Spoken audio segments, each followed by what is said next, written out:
Welcome to Let Me Fix This. Enjoy the video. You begin by getting the sheet ready so formulas behave.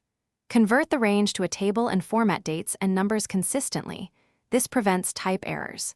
Next, decide which columns hold raw inputs and which will hold calculations, and freeze the header to keep context visible. Once done, name key ranges or use structured table references.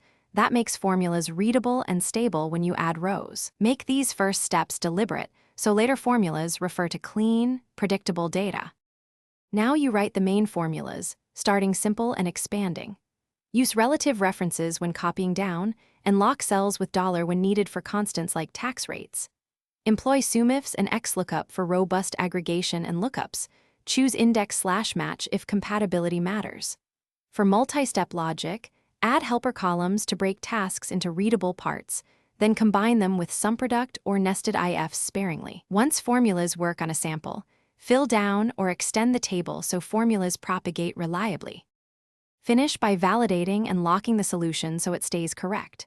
Cross-check totals with a pivot table or manual, sums to catch mismatches, then use evaluate formula to step through complex expressions. Wrap volatile or error-prone formulas with IFR and add notes explaining assumptions. If something breaks, check data types, stray spaces, and absolute reference mistakes first. Those cause most errors. Finally, protect key cells to prevent accidental edits and save a version backup so you can recover if needed. Thanks for watching. If you found this helpful, don't forget to like and subscribe.